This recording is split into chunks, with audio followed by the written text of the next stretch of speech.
What up, peeps? It's your girl, Dodge. Come back, your friend takes. Well, it's that time again, guys. It's movie review time, and this one is for Coming to America. Now, of course, I had someone ask me if I had checked the movie out yet and if I was going to be doing a review, and I said I'll be checking over the weekend, and I will most likely put up a review. There was no way I wasn't going to do a review, and I'm kind of glad because I'm going to just talk about this film. Before I get into it, let me just note spoiler, so I'll probably just discuss the overall film in its entirety, how I felt about it overall, and a couple things that definitely, stuck out. So just letting that be known. Hopefully people see the title and says that. So don't even try come in the comment section say anything about you. Don't. So needless to say, moving on from that. Now I will first off say that I love the first one. I've been an Eddie Murphy fan since the first movie I saw back in the day, even though I was rather young, was, which one was it? Trading Places. And then I remember after that seeing, what was it? The Golden Child. I love that movie. And then once he came with Coming to America, it was truly a wrap because as I was getting older, I was a, young teen. So I was really here for everything, that he was putting out. Just comedy perfection. And I'll put it like this also. When I see Eddie Murphy, he reminds me of my father because he really looks like my dad. It's literally uncanny at times. So that is always something when I'm looking, I'm just like, oh gosh. It's like, looking in the freaking mirror at the person that you look up to growing up. Needless to say, I just love that film. There's so many quotes, all the different characters he played, as well as Arsenio Hall. I love that film. I love the cast. So knowing that we didn't get one back in the day, sometimes when we do a lot of the sequels, probably 20 plus years ago, used to normally be like maybe a year, 2 years, sometimes 3 years afterwards. But this one being it was so long, a lot of people are like, what's the point? It's a classic. And that is true. But I know he was trying to work on this for like the last, I think, 10 years or whatever and all that, trying to figure out who, probably in regards to writing, even though he always puts his stamp on it as well as being creative, with, writing out the source material for the storyline. So when I heard over a year or so ago this was in the works, I was actually excited. All I kept thinking, okay, how many individuals from the cast are going to come back and who's going to be new and where they're going to take the storyline. And that was the main focal point for me. I was not expecting it to be like the original. That's another thing that seems to be popping up when I think about some of the comments I've seen over the last couple of days. So no, it's not going to be exactly like the original. The only thing that's going to probably be mostly like the original is probably, like I stated, some of the cast. So that was exciting to me. I really wanted to see, like I stated, who else would be in this one. So when I saw the casting, I was really excited for that. So overall, let's kind of just jump into it. Now, when you see it, of course, opens up, it shows now time has passed. It's 30 years, 30 plus years later. He's now living with, the love of his life is Lisa, and they have their three girls. One's called Kiki Lane's playing his oldest, I think Mika. Then you have the middle child, Bella Murphy, which is his daughter, playing, I want to say Oma. And then the last girl I want to say is Akilia Love, who's playing Tanashi.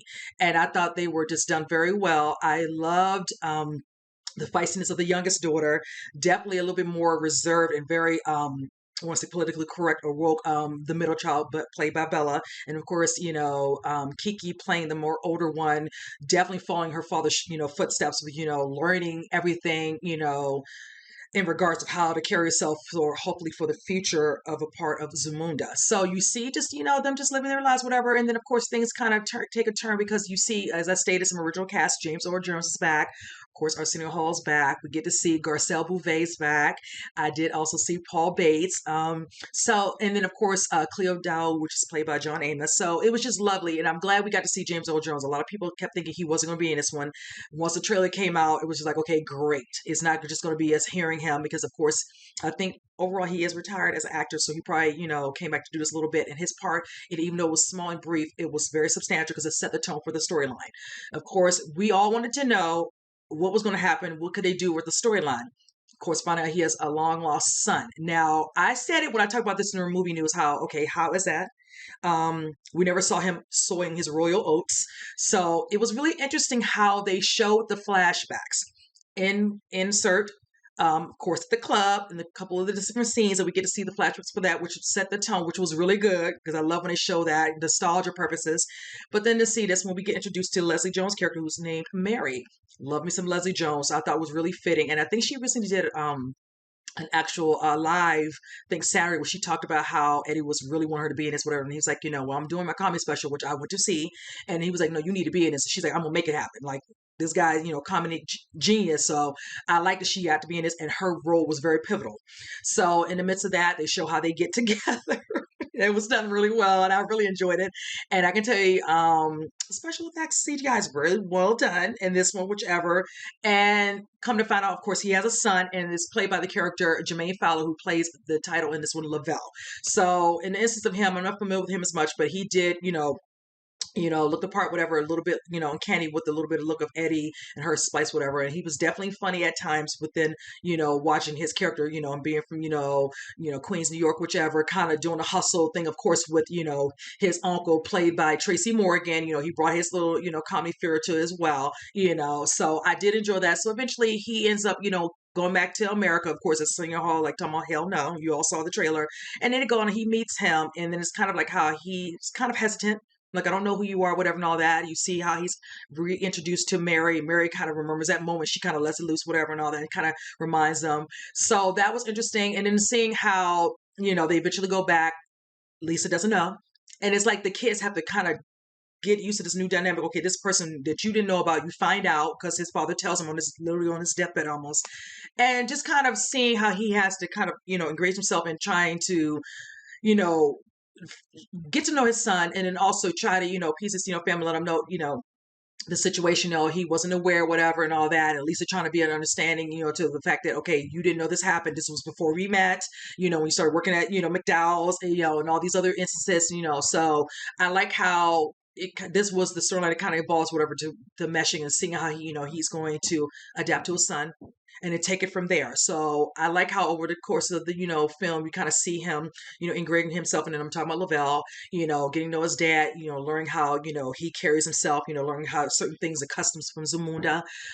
Definitely Kiki Lane's character, Mika, is not too happy about that because now he knows he has a prince and they have a certain, way of all the traditions where the son takes on the next. Of course, James Earl Durham passes away. Then you see, Prince Akeem becomes now King Akeem, and his son's going to now be the prince.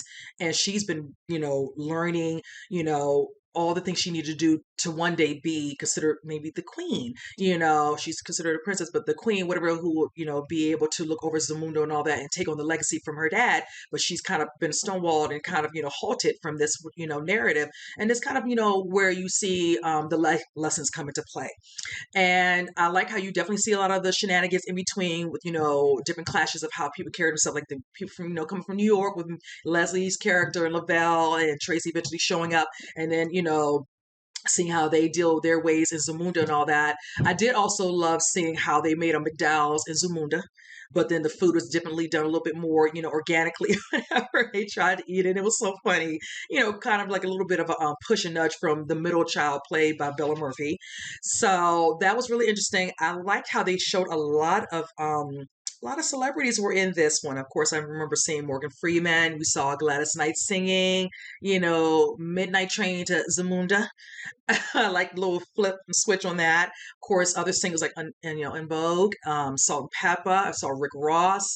Also, some other characters and this also were, of course, Wesley Snipes being introduced as General Izzy. And I like how they pivoted, showing a little bit of some nostalgia flashbacks with his sister Imani Izzy, which played by Vanessa Bell Calloway. And it was just so funny, those scenes. And then, of course, his daughter, who's played by Tiana Taylor in the film, she would be the next one, of course, if she was to marry Lavelle and be the prince, whatever. Of course, he found her attractive, whatever. But there was just nothing there, similar to how the situation happened with Akeem back when he's like, what do you like? What are your interests, whatever? It wasn't meshing. He ends up kind of, taking a liking to a female who was like a groomer to him to kind of, start making him fit in a little bit with the look and whatever. And just striking up conversations throughout the film, whichever. I feel they kind of rushed that little, love part right there, but it's a movie. What it is. But I did like how, eventually seeing how Mika's character, has a moment with a Lavelle, and it kind of comes out, a little bit of animosity and jealousy. Like, you show up out of nowhere. I've been here this whole time, whatever. And they kind of flush it out. They kind of work together because there's certain things that they were wanting him to do, and he was kind of afraid to do. And I think them working past, their differences and her teaming up with him, whatever, kind of had a little level of respect. I like that. And then also seeing a part where, King Akeem, is, talking with General Azizi, whatever, with the overall understanding of what they're trying to do in regards to bringing their families together, politically wise, and his son overhearing and not realizing, what is more important to you, doing what you need to do for this or being about your family. See some conflict with his wife, Lisa, and I love the little scenes with them, Jerry, because, it's always a little bit about everyone else, but I like how we got to enjoy those parts. And I like when she, of course, has little moments where she gets a little tipsy, in the film. Because I know with Sherry, she was definitely very, in the first movie, very level-headed. She didn't get to really show out whatever. She was really a little bit more is considered probably proper, whatever, and all that. And that's one of the things probably appealed to him as well as her beauty. But in this one, she speaks her mind a little bit more. And she's like, certain things that his father, want him to do. He felt once he became king, he would be a little bit different than his father because his father was very more stern, not at times likable, whatever and all, but he was seen as a good king, whatever. And now King Akeem, can still be like that, whatever and all that, but you could see, the bigger, situation of you can do things differently. You're a king. You don't have to be like your dad.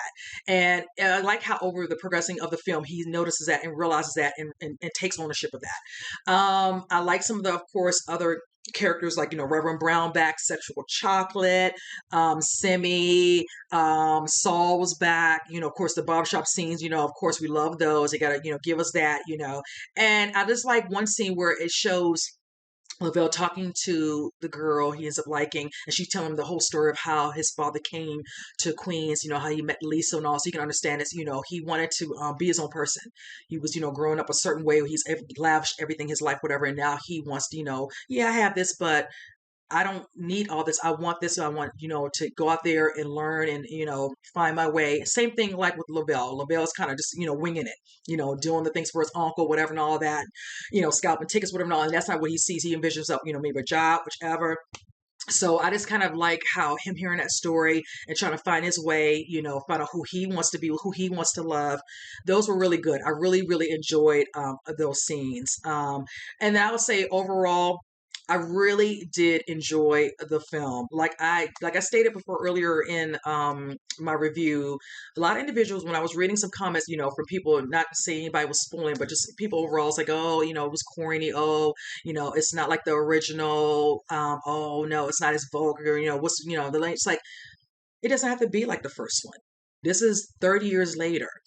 We're not going back in time to have it exactly like the first one. Things have changed. He's now married. If you saw the ending, his life's dynamic is going to be totally different. He's not in Queens anymore. He's in Zamunda. So we're going to get to see an aspect of Zamunda, see how he carries on with his life. And then, of course, things that will bring him back, because I kept wondering what was going to bring him maybe back to America, and you see how that all turned out, hence the storyline. Like I stated, I'm glad they kind of gave us a little bit more understanding how he ended up with the child, because I was really waiting for that scene. Thought that was fleshed out pretty darn good for the little bit of time frame that it kind of went into that. Then secondly, don't need always a lot of vulgarity. There's a couple little parts that would like, okay, but other than that, I like the amount of funny that I got. I love the nostalgia showing, flashbacks from certain scenes. Of course, one of the scenes, of course, in McDowell's with Samuel L. Jackson in that one. Of course, other scenes from the club, when he was, being betrothed with the woman, Imana Easy, all those parts of scenes, of course, parts with Lisa dancing with her, things of that nature. And I will tell you one scene that I like was how they showed, and I love how they brought the girls back at the end when they were showing Sexual Chocolate, and he came out with her because they were like, let's bring Queens to Zamunda, whatever and all that. And we're like, where's Zamunda? And then it shows them, of course there, and of course Lavelle's, getting with, his beautiful, now, wife, that was beautifully done. And she's all excited, thinking she's going to hear some music from Mary J. Blige or something like that. And it comes out Sexual Chocolate. I died. And then you're seeing all the people kind of just like, going along with it and all that. Sherry was surprised. She's looking at, Akeem like, what? So they're just singing along. And it was nicely done. And I will say this, at the end of that part, they showed Fresh Peaches and her sister. I literally was done, because if you remember from the original, when they're rapping to them and their mouths drop, they did that scene again, and I literally hollered watching it. It was just, I was not expecting that. That was a scene I truly was not expecting, and I literally was done. So I just love how much they show homage to the first one. I loved how the family was together. Some of them can't say, and Sherry is happy to have a friend. So, having more of a bond and friendship with Mary. And then just seeing them, just being together. And I love how towards the end, before the end credits, it showed them all taking a picture together and the family's just happy. I just loved it. I thought it was really good. And some people are like, oh, this is not something I'll probably watch again. It's just like, okay, okay. This is a film I will definitely watch again. I loved it. I thought it was done very well. It didn't need me. It was enough, funny for me. Even killed decent storyline. Some parts, like I stated, were a tad rushed, but there's nothing wrong with that. Every movie just you can't just give you everything. It's under 2 hours. That's fine. So besides overall that, I just did loved it. I thought it was done very well, and I do plan to watch this again. And I look forward to adding this film in my collection. So, and I'm glad that, like I stated before, some of the original cast came back, which made it even better. And one thing I will say, Paul Bates, he belted out another one with his little serenade. That was really good. So, but yes, guys, I really did enjoy this. So, you guys, comment below. Just, tell me how you feel. There's nothing wrong with that, whatever, and all that. I'm not going to come for you in the comments. I would like to know how you all truly feel. And with that said, I hope you guys enjoy my review. I'll see you guys in the next one. Take care.